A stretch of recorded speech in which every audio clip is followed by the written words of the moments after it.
ડીસા નગરપાલિકાના chief officer અને કર્મચારી અચાનક હડતાલમાં જોડાતા નગરપાલિકા કચેરીને લાગ્યા ખંભાતી તાળા। અરજદારની રજૂઆતની સામે ડીસા નગરપાલિકાના કર્મચારી હડતાલ પર ઉતર્યા। છેલ્લા ઘણા સમયથી ડીસા નગરપાલિકાના કચેરીમાં કંઈક વાદ વિવાદ ચરમસીમાઓ પહોંચી ગયો છે, ત્યારે આજે વધુ એક વિવાદ સર્જાયો। આજે પાલિકા કચેરી ખાતે રજૂઆત કરવા આવેલા અરજદાર અને ચીફ ઓફિસર વચ્ચે ઉગ્ર બોલાચાલી થતા પાલિકાના ચીફ ઓફિસર સહિત તમામ કર્મચારી અચાનક પેન ડાઉન કરી હડતાલમાં જોડાયા હતા। અરજદારો મુશ્કેલીમાં મુકાઈ ગયા। ડીસાના અરજદાર પ્રશાંત માળી દ્વારા શુભમ પાર્ટી પ્લોટ આસપાસ બિન અધિકૃત બાંધકામને લઈ રજૂઆત કરવા જતા ડીસા નગરપાલિકા નગર નિયોજક શાખાના અધિકારી મનહર ઠાકોર અને ચીફ ઓફિસર વચ્ચે સામાન્ય બોલાચાલી થતા મામલો ઉગ્ર બની જતા ડીસા નગરપાલિકા ચીફ ઓફિસર સહિત તમામ કર્મચારી એસોસિએશન અચાનક હડતાલ પર ઉતરી ગયા। પાલિકામાં તમામ કામકાજ ઠપ થઈ જતા ડીસા નગરપાલિકામાં સરકારી કામકાજ અર્થે આવતા અરજદારો ભારે હાલાકીનો સામનો કરવો પડી રહ્યો છે। જ્યારે પાલિકાના ચીફ ઓફિસર સહિત કર્મચારી અચાનક હડતાલમાં જોડાયા બાદ પેન ડાઉન કરી પાલિકાના કચેરીને તાળા મારી દેવામાં આવ્યા હતા।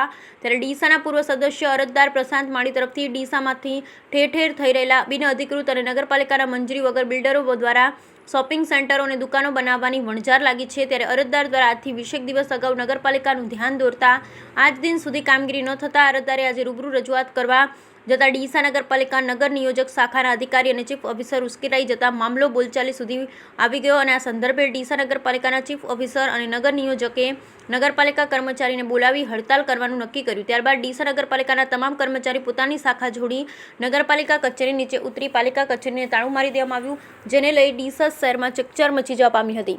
જ્યારે પાલિકા કચેરીને તાળા મારી દેવાના સમાચાર મળતાની સાથે વિપક્ષના સભ્ય વિજયભાઈ દવે સહિત જગદીશભાઈ મોદી તાત્કાલિક ઘટના સ્થળે પહોંચી ચીફ ઓફિસર નાયબ કલેક્ટરને રજૂઆત કરાતા પાલિકાના કચેરીના તાળા ખોલવામાં આવ્યા, પરંતુ કર્મચારી કામકાજથી અળગા રહ્યા। ત્યારે અરજદાર પ્રશાંત માળી દ્વારા ભારે આક્રોશ સાથે જણાવ્યું હતું કે પાલિકા કચેરી ખાતે અરજદાર રજૂઆત કરવા માટે આવે અને ચીફ ઓફિસર આવી રીતે અરજદારો દબાવવાની અને ડરાવવાની કોશિશ કરી પાલિકાની કચેરીને તાળા મારી દેવા કેટલું યોગ્ય છે? શું અરજદાર પાલિકા કચેરી ખાતે રજૂઆત કરવા માટે આવી ન શકે? બ્યુરો રિપોર્ટ ભરત ઠક્કર, ડીસા બનાસકાંઠા। શું નગરપાલિકાના કર્મચારીઓ હડતાલ આજે નગરપાલિકા સમક્ષ એક અરજદાર દ્વારા રજૂઆત કરવા માટે આવેલા હતા, જેમાં તેઓ અનધિકૃત રીતે કેમેરો ચાલુ રાખીને અને મનગણત રીતે આક્ષેપો કરી રહેલા હતા। આ દરમિયાન તેમની જે આક્ષેપો હતા તેનો સંતોષકારક રીતે જવાબ આપવાની કોશિશ કરવામાં આવેલી હતી, છતાં પણ તેઓ જાણે નગરપાલિકાના કર્મચારી અધિકારીઓ સાથે ઝઘડવા જ આવેલા હોય અને નગરપાલિકાના કર્મચારીઓ અધિકારીઓ ઉશ્કેરવાનો જ પ્રયત્ન હોય તે રીતે વર્તણૂક કરી રહેલા હતા અને મનગણત રીતે આક્ષેપો કરી રહેલા હતા।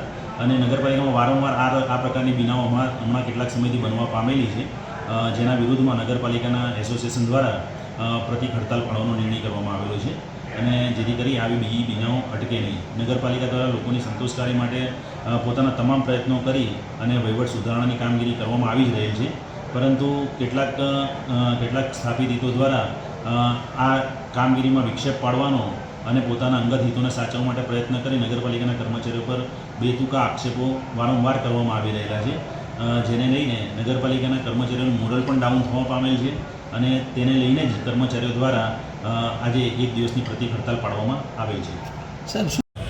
આજ રોજ ડીસા નગરપાલિકાની અંદર ચીફ ઓફિસર સાહેબને હું મળવા ગયો કે 20 દિવસ પહેલાં ટીપી શાખાના મનહરભાઈ ઠાકોર સાહેબને મેં રજૂઆત કરી હતી કે ગેરકાયદેસર પાટણ રોડ પર સર્વે નંબર 21ની અંદર પ્લોટ નંબર 2 અને 3ની અંદર બાંધકામ થાય છે।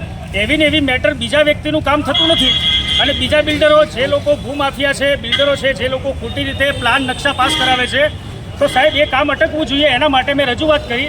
એટલે રેન્ટ ટીપી શાખાના અધિકારી મનહરભાઈ ઠાકોરે મને વ્યવસ્થિત જવાબ ના આપ્યો, મને કે નોટિસ ત્યાં આપી છે કામ અટકાવવાની। મેં કીધું કામ અટકવાનું નથી, કામ હજી ચાલુ છે। એની રજૂઆત હું ચીફ ઓફિસર સાહેબને કરવા માટે ગયો।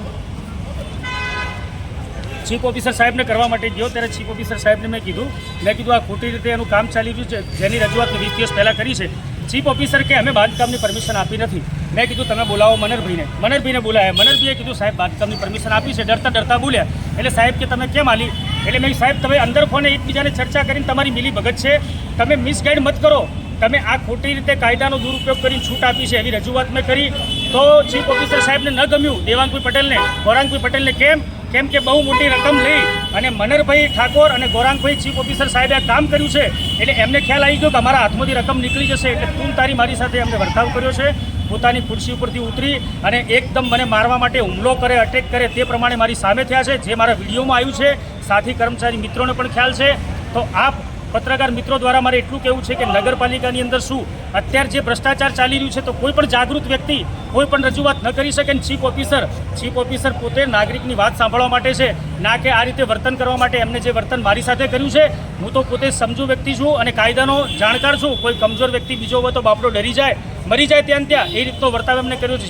જે મારી વિડીયોમાં છે હું આપને વિડીયો પણ આપીશ. મારું એટલું કહેવું છે કે ચીફ ઓફિસરને એવી કોઈ સર્વસત્તા નથી કે આમ નાગરિક પોતાની રજૂઆત કરે છે એની સાથે પોતે તૂનતારી બોલે છે અને મારવા માટે સામે થાય છે એ રીતનો આક્રોશ ભર્યો વ્યવહાર કરે છે.